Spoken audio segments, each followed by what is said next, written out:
स्वागत है, अभिनंदन है आप सभी का। हाथ की लकीरें, लाल किताब की दृष्टि। लाल किताबकार मंगलमय स्वस्ति शब्द का उच्चारण करते हुए बताते हैं कि सिद्धि का आभूषण करण क्रिया है, अथवा कार्य की सिद्धि सफलता कारण अर्थात कार्य करने के साधन रूप हस्त की शक्ति पर निर्भर करती है।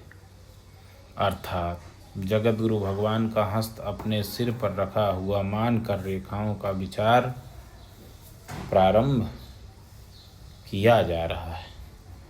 पहले बताए गए रीति से मानव ज्ञानी गुरु की विधि विधान से पूजा करके उसका उचित सत्कार करने के बाद किसी शुभ दिन में अपना हस्त दिखाएं।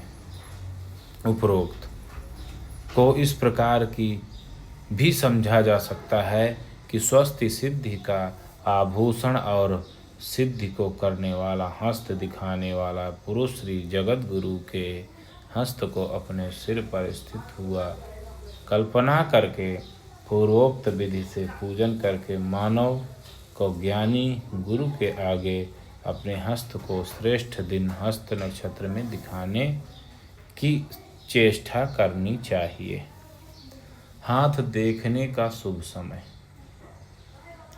शैव सामुद्रिक नामक पुरातन हस्तरेखा ग्रंथ के अनुसार आधार पर आगे कहा जा रहा है कि सौम्यवार अर्थात चंद्र, सोमवार, बुध, गुरु, शुक्र में हस्त नक्षत्र जिस दिन हो तथा अपना ग्रह गोचर भी ठीक हो, शुभ वस्तुओं नारियल, मिश्री, फल, फूल, दक्षिणा से अपना हस्त भरकर विद्वान मनुष्य से हस्त का परीक्षण करवाना चाहिए। अर्थात शुभ ग्रह के दिन हस्त नक्षत्र में दोपहर के दिन पहले मंगल वस्तुओं से युक्त होकर हस्त का परीक्षण करना चाहिए। सर्वप्रथम आयु निर्णय का विधान हस्त देखकर विद्वान परीक्षक को सबसे पहले आयु का निर्णय चाहिए। बाद में ही हस्त के उत्तम लक्षणों की परख करना ठीक होता है। यदि आयु ही किसी मनुष्य की ठीक नहीं है तो शेष अच्छे लक्षण यदि होंगे भी तो क्या लाभ होगा। उपरोक्त को इस प्रकार भी समझा जा सकता है कि हस्त में पहले आयु का परीक्षण करके पीछे और उत्तम लक्षणों को देखना चाहिए। क्षीण आयु वाले जो पुरुष हैं उनका और लक्षणों से क्या प्रयोजन हो सकता है।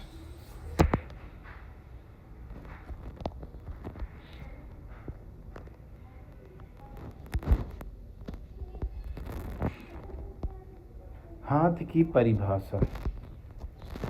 अभी हम यहाँ समझेंगे हाथ की परिभाषा। मणिबंध से लेकर अंगुली समेत ऊपर वाला इस प्रसंग में हस्त समझना चाहिए। यही मानवों का कर्म करने का साधन है। स्त्रियों का बायां हस्त संपत्ति आदि के प्रसंग में देखना चाहिए। भाव यह है कि स्त्रियों का बायां हस्त ही उनके संचित धन का प्रतीक है। चित्र नंबर 1 में सामने आपको दिखाई दे रहा होगा। चंद्र, सूर्य, मंगल, बृहस्पति, शुक्र, शनि, राहु और केतु, यह जो सब दिखाई पड़ रहा है मणिबंध रेखा है। अब यहाँ पर समझना है पार्वत्य मध्य, पितृरेखा, लाइफ रेखा, जीवन रेखा, धन रेखा दूसरे, हेड रेखा, पितृ रेखा, जीवन रेखा, हार्ट रेखा, अंतःकरण रेखा। 4 नंबर ऊर्ध्व रेखा का खा गा घा और फेट रेखा, भाग्य रेखा, विद्या रेखा, सूर्य रेखा, यात्रा रेखा, पार्वत्य मध्य से 1, 2, 3 इत्यादि से तिथियों का तथा प्रत्येक अक्षरों से उन दो नामों ग्रहों का स्थान समझना चाहिए। तो इस प्रकार से आपको इन सब चीज़ों का समझ में आ जाएगा। अब बात करेंगे हम और भी आगे की। उपरोक्त को इस प्रकार भी समझा जा सकता है कि मणिबंध के सहित हस्त स्थित होता है, वही मानवों का कर्म रूप वृक्ष है। उनके बिना वृक्ष छेदन करना कठिन है। स्त्रियों का वाम हस्त, वामतः माने बाएं हाथ, कर्म वृक्ष है और दोनों के हस्त संपत्ति देने वाले होते हैं। इसी बात को पुष्ट करने के लिए यह उदाहरण दिया गया है कि पुरुषों के दाएं हस्त में तथा स्त्रियों के बाएं हस्त में सभी शुभ या अशुभ लक्षणों का परीक्षण करना चाहिए। लेकिन इन सभी परीक्षणों को करने से पहले आयु का विचार आवश्यक है। उपरोक्त को इस प्रकार भी समझा जा सकता है। हस्तरेखा देखने वाले को चाहिए कि पहले पुरुष के दक्षिण भाग में और स्त्रियों के वाम भाग में आयु पूर्वक सभी लक्षणों को देखकर शुभ या अशुभ फल कहें। विवेक विलास का उदाहरण। विवेक विलास नामक पुरातन हस्तरेखा ग्रंथ से इस विषय में संबंधित उदाहरण देते हैं। यदि पुरुषों के दाएं भाग में चोट, दाहिने मतलब दाहिने, चोट, दुर्घटना, फोड़े, फुंसी, तिल, मस्सा या घाव आदि का चिन्ह हो अथवा किसी जीव, छिपकली, कबूतर आदि का स्पर्श अथवा दायां भाग फड़के तो शुभ होता है। यदि सब बातें यदि स्त्रियों के बाएं हिस्से में हों तो शुभ फल देने वाला होते हैं। किसी के मत में दाईं तरफ यदि पुरुष को चोट लगे तो भी शुभ फल मिलता है। संभवतः ग्रंथकार दाईं तरफ चोट के निशान को ही शुभ मानते हैं, अन्यथा चोट लगना तो सभी जगह बुरा ही होता है। उपरोक्त को इस प्रकार भी समझा जा सकता है।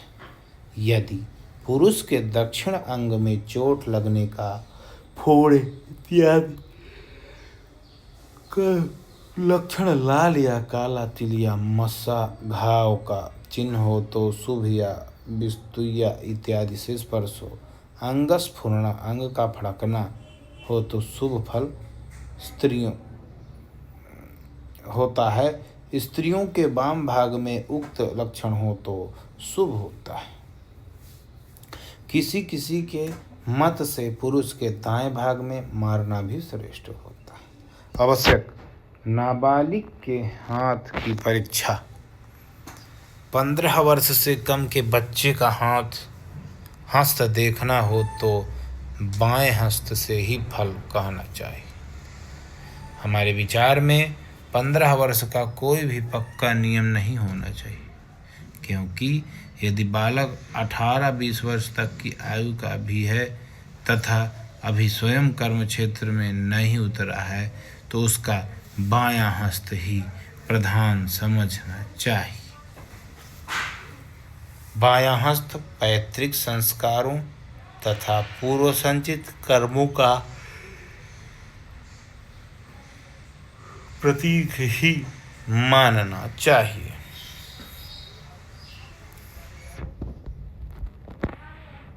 उपरोक्त को इस प्रकार भी समझा जा सकता है कि 15 वर्ष के अंदर के आदमी का, बालकों का शुभ या अशुभ फल बाएं हस्त की रेखा आदि से विचार करना चाहिए। भाग्यवान के हाथ का लक्षण। भाग्यशाली मनुष्य का हस्त स्पर्श करने पर थोड़ी गर्मी लिए हुए प्रतीत होता है। उसका रंग लाल तथा अंगुलियां सटी हुई होती हैं, उनमें बीच में छेद नहीं हो दिखते। हस्ततल में पसीना नहीं आता। हस्ततल मांसल, गुदगुदी, तांबे के समान रंग वाली, बादाम के आकार के चिकने नाखून वाली तथा बड़ी अंगुलियों वाली होती है। भाग्यशाली मनुष्य का हस्त विशाल होता है। उपरोक्त को इस प्रकार भी समझा जा सकता है कि गरम लाल रंग, अछिद्र यौन, अंगुलियां सटी हों, पसीना न हो, चिकना मांस से भरा हो, चमकीला तांबे के रंग के ऐसा नखवाला तथा बड़ी बड़ी अंगुलियों वाले हस्त को उत्तम दर्जे का हस्त कहते हैं। मणिबंध का लक्षण। मणिबंध हस्त का मूल है, अर्थात हस्ततल की जड़ मणिबंध कहलाता है। यह मणिबंध मजबूत जोड़ वाला, चिकने जोड़ों से युक्त, आवाज से रहित तथा गहरी व साफ सुथरी 3 या 4 रेखाओं से युक्त होते। इसके विपरीत निर्भाग्य पुरुष का मणिबंध ढीला, टूटी रेखाओं वाला, हिलाने से चटकने वाला होता है। ऐसे मणिबंध वाला पुरुष दुखी तथा गरीब होता है।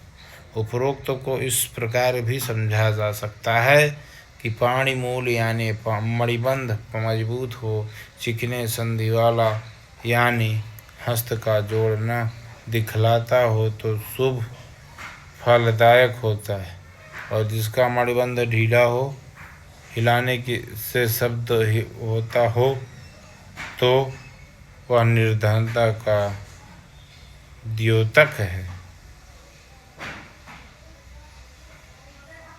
हथेली का लक्षण। धनी मनुष्य की हस्ततल का रंग लाल होता है। यदि हस्ततल की रंगत नीलापन लिए हुए हो तो मनुष्य शराबी होता है, और कैसैले मटियाले वाले रंग की हस्ततल होने पर मनुष्य धन रहित होता है। उपरोक्त को इस प्रकार भी समझा जा सकता है कि पाणितल यानी हस्ततल का रंग लाल हो तो धनी, नीले रंग का हो तो वह मानव मदिरा पान करने वाला, पीले रंग का हो तो शूद्रादि दुष्ट स्त्रियों से आसक्त रहने वाला, कसैले रंग के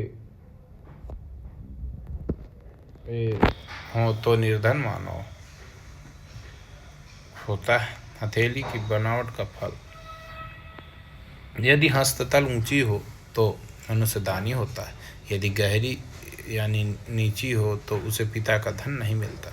यदि हस्ततल के बीचों बीच फैलाने पर भी गोल सा बना रहे तो वह आदमी खूब धनी होता है। यदि हस्ततल ऊंची नीची हो तो बीच वाला भाग तो मनुष्य धन रहित होता है।